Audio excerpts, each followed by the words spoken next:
कैसे आप सब? आशा करते हैं आप सब अच्छे होंगे, स्वस्थ होंगे।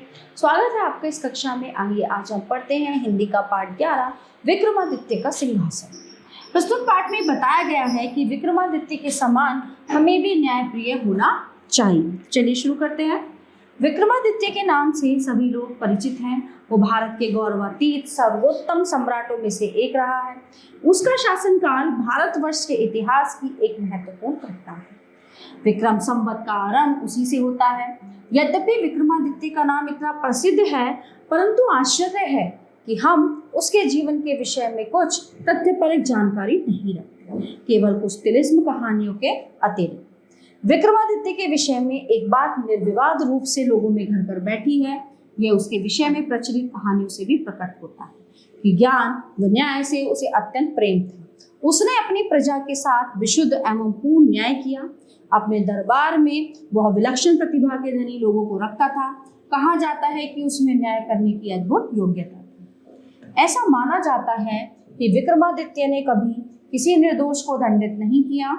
न्याय करने में वो कभी धोखा नहीं खा सका।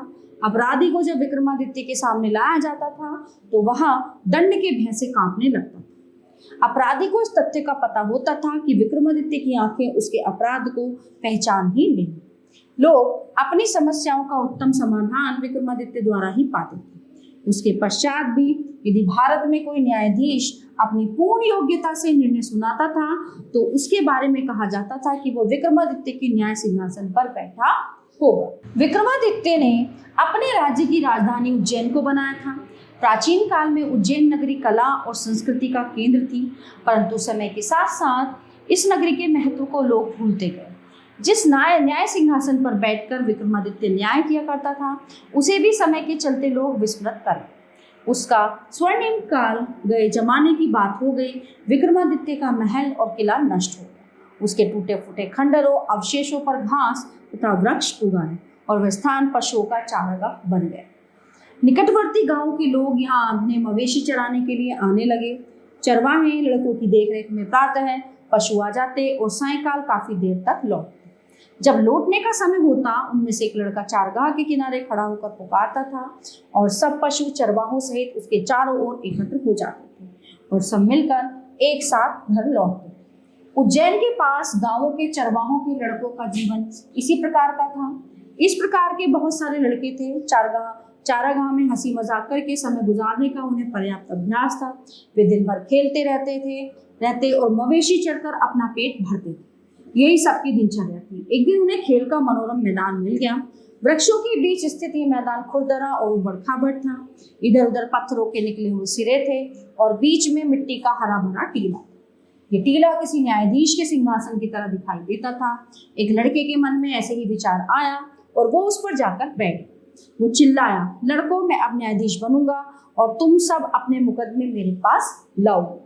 मैं तुम्हारे मुकदमों की सुनवाई करूंगा। इस प्रकार वे न्यायाधीश का अभिनय करते हुए चेहरा सीधा कर गंभीर भाव से बैठ गया। तुरंत दूसरे लड़कों ने तमाशा देखा और उनमें कुछ ने कानाफूसी करके झगड़ा किया। इस प्रकार झगड़ा कर वे सामने आए। प्रत्येक दल ने अपनी अपनी बात कही। एक ने कहा अमुक खेत हमारा है और दूसरे ने कहा नहीं हमारा। इस प्रकार वे कहते गए। वे सब चाहते थे कि वो इस झगड़े को निपटाएं। तभी वहां के वातावरण में परिवर्तन हुआ। सभी को विचित्र सा एहसास हुआ। टीले पर बैठने से पहले जो लड़का साधारण दिखाई देता था, अब बिल्कुल भिन्न दिखाई दे रहा था। वो शांत और गंभीर हो गया था और उसकी बातचीत का ढंग तथा मुख मुद्रा इतने अद्भुत और प्रभावशाली हो गए थे कि शेष लड़के उससे आतंकित हो गए। फिर भी उन्होंने सोचा कि ये केवल मजाक है और फिर एक नया मुकदमा उसके सामने रखा और एक बार फिर उसने अपना निर्णय सुना दिया। इस प्रकार घंटों तक ये क्रम चलता रहा। न्यायाधीश के सिंहासन पर बैठा हुआ वह उस गंभीरता से लौटने के समय तक शिकायत सुनकर निर्णय देता रहा और फिर अपने स्थान से नीचे कूदा और दूसरे चरवाहा लड़कों के समान हो गया। इसके बाद से वो चरवाहे का लड़का इतना प्रसिद्ध हुआ कि सभी पेचीदा झगड़े उसके सामने रखे जाते थे और बार बार वैसा ही होता था। जब वह उस स्थान से नीचे उतर कर आता तो उसमें से और अन्य लड़कों में कोई अंतर न होता था। धीरे धीरे सब जगह ये खबर फैल गई। निकट दूर सभी गांवों के बड़ी अवस्था के सभी स्त्री पुरुष अपने झगड़े उस चरवाहे के लड़के के सामने लाने लगे और वहां सदैव उन्हें ऐसा निर्णय मिलता था। जिसे दोनों दल मान लेते थे और संतुष्ट होकर चले जाते। यह खबर उस राज्य के राजा के कान में भी पड़ी। उज्जैन से दूर अपनी राजधानी में बैठे हुए ही उसने इस कहानी को सुना तो राजा ने अनुमान लगा लिया कि वो लड़का अवश्य ही विक्रमादित्य के न्याय सिंहासन पर बैठा होगा। राजा का अनुमान ठीक ही था। चारागाह के पास ही खंडर कवि विक्रमादित्य का महल था।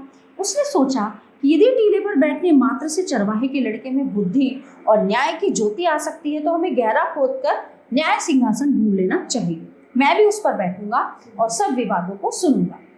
फिर विक्रमादित्य की आत्मा इस प्रकार मेरे शरीर में भी आएगी और मैं सदैव के लिए न्यायी राजा बन जाऊंगा। कुदालों और फावड़ों से वह घास का टीला खोदा गया। वो लड़का जो स्वयं न्यायाधीश बनता था बड़ा दुखी हुआ। उसने ऐसा अनुभव किया जैसे उसकी कोई अति प्रिय वस्तु उससे छीनी जा रही हो। अंत में श्रमिकों ने कोई वस्तु देखी। उन्होंने उसे खोला तो उसके नीचे काले संगमरमर का चौकोर तख्त पाया जो पत्थर के 32 देवदूतों के हाथों और पंखों पर टिका हुआ था। अवश्य ही वो विक्रमादित्य का सिंहासन था। खुशी खुशी उसे नगर में लाया गया और न्याय कक्ष में रखा गया। राजा ने अपनी प्रजा को 3 दिन तक उपवास रखने और प्रार्थना करने का आदेश दिया और घोषणा की कि चौथे दिन वो सार्वजनिक रूप से सिंहासन पर बैठेगा। अंत में वो महान दिन आया। राजा को अपना सिंहासन ग्रहण करते हुए देखने के लिए भारी भीड़ जमा हो गई। इस बड़े कक्ष से होते हुए राजा के साथ राज्य के पुरोहित तथा न्यायाधीश भी आए। अब जब वे सिंहासन के पास आए तो 2 पंक्तियों में बट गए। राजा उनके बीच से गुजरे। तो जब राजा सिंहासन पर बैठने वाले थे तो उनमें से एक देवदूत ने बोलना शुरू किया। उसने कहा, रुको, क्या तुम स्वयं को विक्रमादित्य के न्याय सिंहासन पर बैठने के योग्य समझते हो? क्या तुमने ऐसे राज्यों पर शासन करने की इच्छा नहीं की जो तुम्हारे नहीं थे? थोड़ी देर तक राजा को उत्तर न सोच सका। वह जानता था कि उसका जीवन न्यायपूर्ण नहीं था। बहुत देर तक चुप रहने के बाद वो बोला, नहीं, मैं इसके योग्य नहीं हूं। देवदूत ने कहा, तो फिर जाओ और 3 दिन तक उपवास और प्रार्थना करो जिससे तुम स्वयं को पवित्र कर सको और सिंहासन पर बैठने योग्य बन सको। ये शब्द कहकर उसने अपने पंख फैलाए और वो उड़ गई। राजा ने पुनः व्रत और प्रार्थना करके स्वयं को विक्रमादित्य के न्याय सिंहासन पर बैठने योग्य बनाया, परंतु इस बार भी वैसा ही हुआ। दूसरे पत्थर के देवदूत ने पूछा, क्या उसने कभी दूसरों की धन संपत्ति लेने की नहीं सोची? राजा ने स्वीकार किया कि उसने ऐसा किया है और इसलिए वह सिंहासन पर बैठने योग्य नहीं। इस प्रकार जब भी राजा ने सिंहासन पाने की चेष्टा की उससे किसी न किसी देवदूत ने प्रश्न पूछे और उसे हटना पड़ा। और ऐसा तब तक चलता रहा जब तक उस पत्थर को पकड़े केवल एक देवदूत रह गया। राजा बड़े आत्मविश्वास के साथ सिंहासन के पास गया क्योंकि उसे लग रहा था कि उस दिन से अवश्य ही अपना स्थान ग्रहण करने की अनुमति मिल जाए। परंतु जैसे ही वो सिंहासन के पास पहुंचा, अंतिम देवदूत बोला, ए राजा, क्या तुम्हारा हृदय बच्चे के समान बिल्कुल शुद्ध है? यदि ऐसा है तुम वास्तव में सिंहासन पर बैठने योग्य हो। राजा ने बहुत धीरे से कहा, नहीं, मैं इस योग्य नहीं हूँ। ये सुनते ही देवदूत उस सिंहासन को अपने सिर पर रखकर आकाश में उड़ गए। तो इस प्रकार विक्रमादित्य का न्याय सिंहासन सदा के लिए पृथ्वी से लुप्त हो गया। प्यारे बच्चों, ये पाठ यहीं पे समाप्त होता है। आशा करती हूँ आपको अच्छे से समझ आया होगा। मिलते हैं अगली कक्षा में। धन्यवाद।